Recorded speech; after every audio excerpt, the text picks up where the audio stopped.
Fala galera, bom dia, boa tarde, boa noite, boa madrugada. Meu nome é Sidney Martins, professor de língua portuguesa aqui do LAC Concursos, o maior site de videoaulas do Brasil, quiçá das Américas. Então, Sidney, vamos lá, para de enrolação e vamos direto ao ponto. Galera, hoje a aula é de concordância nominal. A gente sabe que o aluno normalmente prioriza a concordância verbal, que é um assunto que cai muito em prova, realmente. Mas a concordância nominal, se não prestar atenção, ela vai te derrubar. Até mesmo porque tem casos específicos e normalmente o candidato na escola não aprendeu a base corretamente. E que é algo super tranquilo. Agora, vamos prestar atenção. Venha comigo, vamos lá. Ó. Primeira coisa é definir o que é a concordância nominal. Quando a gente trabalhou a concordância verbal, a gente definiu que era a relação entre o verbo e o sujeito. Quando a gente foi estudar um pouquinho mais, a gente percebeu que não era entre o verbo e o sujeito apenas, era entre o verbo e o núcleo do sujeito. Então, ali se dava a relação da concordância verbal.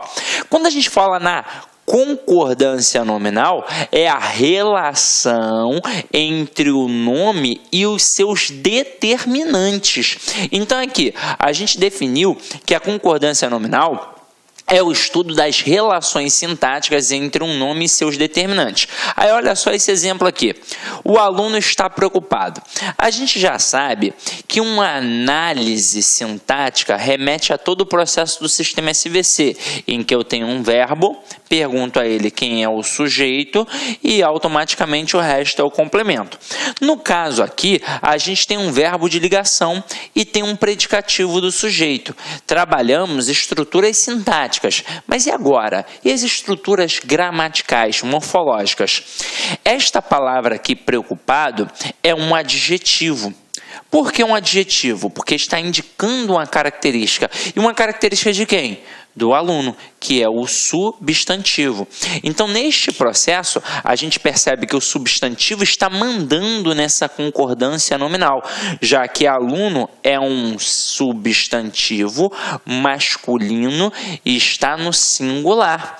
Então, o adjetivo deve obedecer essa concordância, ficando no masculino singular. Agora, vamos entender como é que funciona o processo como um todo. Se liga só. A gente acabou de definir que a concordância nominal é a relação entre o nome e os seus determinantes. E aí você vai lembrar lá da primeira aula de classes gramaticais que nós definimos a separação entre classes variáveis e classes invariáveis. Quando fomos estudar as classes variáveis, percebemos que eram 6 e as invariáveis 4. Mas na hora que nós fomos estudar as 6 variáveis, nós percebemos que o estudo era assim, ó, igualzinho eu estou fazendo aqui com as minhas mãos. Uma ficava isolada, que era o verbo, porque era a classe mais variável de todas, era a classe que mandava em tudo, portanto a classe mais importante e mais difícil, portanto estudada à parte, sozinha. E as outras 5 trabalhavam num processo conjunto, em que uma ficava no meio, mandando, e as outras 4 só na sua periferia, obedecendo. Então é assim, ó, qual é a classe responsável pelo nome? Quem é o nome? É o substantivo. E quem está aqui na periferia do substantivo? O numeral, o pronome, o artigo e o adjetivo. Então, se o substantivo é o nome, e detalhe, nós aprendemos que este nome é sempre um termo determinado, e o que significa dizer isso? Significa dizer que ele é sempre núcleo de qualquer estrutura nominal, como o núcleo do sujeito, o núcleo do objeto direto, o núcleo do objeto indireto, o núcleo do complemento nominal e por aí vai. E aí pensa comigo, se ele é uma estrutura nuclear, se ele é um núcleo, é ele que manda em quem está em sua periferia. Então, a concordância nominal tem como elemento basilar, tem como base o seguinte processo: o substantivo manda e quem está em sua periferia obedece. Já que ele é o determinado, quem está na periferia aqui são os determinantes. Então, a regra básica é esta: o substantivo no singular o resto no singular. Substantivo no plural, o resto no plural. Substantivo no masculino, o resto no masculino. Substantivo no feminino, o resto no feminino. Agora, se esta é a base, por que eu tenho de ficar estudando um monte de coisa? É simples desse jeito, Sidney? A base é esta. Agora, você provavelmente pensou mais em substantivo e adjetivo, por alguns motivos. Primeiro, qualquer elemento que acompanha um substantivo tem valor adjetivo. A gente viu isso lá na primeira aula, quando a gente trabalhou a concepção do pronome adjetivo e do pronome substantivo. Agora, todos os outros que estão aqui, acompanhando o nome, tem como princípio o valor adjetivo. E um elemento mais importante ainda, para a gente enfatizar sempre o substantivo e o adjetivo na questão da concordância nominal. Eu tenho o substantivo composto, assim como eu tenho o adjetivo composto. E eles acabam sendo os elementos principais, mas todos os outros correspondem ao processo da concordância nominal também, ok? Então vamos lá, agora a gente vai brincar com os elementos das concordâncias, entender como é que tudo funciona. Então vamos lá. Quando eu tenho um substantivo, é isso daqui, em via de regra. Agora, e quando eu tiver dois substantivos? O que eu começo a ter, Sidney? Você começa a ter os tipos de concordância. Olha aqui, acompanha comigo. A gente passa a ter a concordância atrativa e a concordância gramatical. O que é a concordância atrativa? Vamos lá. Eu tenho dois substantivos, um substantivo composto, e eu vou acrescentar um adjetivo. Vou colocar ali um adjetivo. Se esse adjetivo vai fazer uma concordância atrativa, ele vai concordar com quem? Com um elemento que está mais próximo a ele, independentemente de como se apresentar. Se está no feminino, singular, singular, plural, plural, masculino, masculino, vai ser assim, independentemente de como se apresentar. Agora, eu também posso ter a concordância gramatical. E aí o que vai acontecer? Você aprendeu lá na aula de concordância verbal que a concordância gramatical é aquela baseada pela soma. É assim. Aquele termo vai fazer referência ao seu termo correspondente. E se estiver no singular, vai ficar no singular. Se estiver no plural, vai ficar no plural. E por aí vai. Só que assim era no verbo. Agora a gente tem mais coisas para poder trabalhar. A gente tem a questão do gênero e do número. Então, se eu tenho dois substantivos e vou colocar um adjetivo e vou fazer uma concordância gramatical, primeira coisa, este adjetivo vai ficar no plural, porque ele vai concordar com todo mundo que está ali.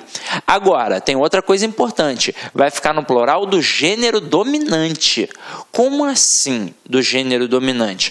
Meu companheiro, quando a gente tem masculino e feminino, quem é que manda? É o masculino. Então, por exemplo, vamos supor que aqui fosse uma sala de aula realmente presencial e aí tivessem 100 mulheres. Eu diria, por exemplo, se fosse de manhã, bom dia, alunas. Mas e se tivessem 99 mulheres e um homem? Eu deveria dizer bom dia, alunos, porque basta um homem para mandar em 99 mulheres. Claro, na língua portuguesa. Em casa, já sei bem como é que é. Agora, vem aqui comigo, vamos dar uma olhada nos exemplos. Primeiro exemplo aqui, carro e moto nova. O que a gente fez aqui? A gente fez uma concordância atrativa. O que é a concordância atrativa? É aquela em que o adjetivo concorda com o substantivo mais próximo. Como o substantivo mais próximo é moto, a moto, feminino singular, a motocicleta, o adjetivo fica no feminino singular. Agora aqui, carro e moto novos. Que concordância a gente fez aqui? A gente fez uma concordância gramatical, em que o adjetivo concorda tanto com moto quanto com carro. Mas, tá vendo que ele vai ficar no plural no masculino? Por quê? Porque eu tenho um elemento masculino, que é a palavra carro. E não importa se é só um masculino e um feminino, não. Poderíamos ter... Olá, meus amigos, minhas amigas. Sou o professor Luiz Antônio Carvalho e peço licença para vocês para convidar vocês a conhecer o nosso super curso básico para o concurso do Banco do Brasil 2018. Como vocês bem sabem, o edital do Banco do Brasil está publicado e nós aqui do Lá Concurso, nós não podíamos ficar de fora dessa seleção. Até porque nós temos uma tradição, de 2010 até a presente data, nós tivemos oportunidade de atender todos os concursos de carreiras bancárias no Brasil. Não é agora que nós iremos aí ficar de fora. Concurso do Banco do Brasil, edital publicado, edital na praça aí. Quero dizer para vocês o seguinte, nosso curso é um curso básico, porque essa seleção do Banco do Brasil ela veio muito diferente. Tudo leva a crer que será carreira administrativa com foco em informática e, claro, informática vai ser a matéria aí base desse concurso. Infelizmente, nós fizemos uma reunião com a nossa equipe de informática e nós resolvemos não atender esse módulo de informática. Então, meus amigos, minhas amigas, eu quero dizer para vocês o seguinte, quer fazer um curso básico, esse curso com a qualidade dessa videoaula para você pontuar, então acesse lá concursos, é apenas 10 parcelas de R$15. Lá você vai ter aulas completas de língua portuguesa, atualidades do mercado financeiro, conhecimentos bancários, matemática, probabilidade e estatística aqui no Lá Concurso, todos esses módulos por apenas 10 mensalidades de R$15. E um grande detalhe, tá? Um grande detalhe. Fiz um compromisso com o pessoal, com nossos alunos do Banco do Brasil. Se nós tivermos aí 100 matrículas no concurso do Banco do Brasil, o professor Luiz Antônio de Carvalho se compromete em oferecer para vocês uma super revisão de informática nesse edital de 5, 6 horas aí com um dos nossos mestres, né? A gente vai providenciar. Bacana? Então eu espero vocês aqui no Lá Concurso. Forte abraço, fique com Deus. Tchau, tchau. Clique lá.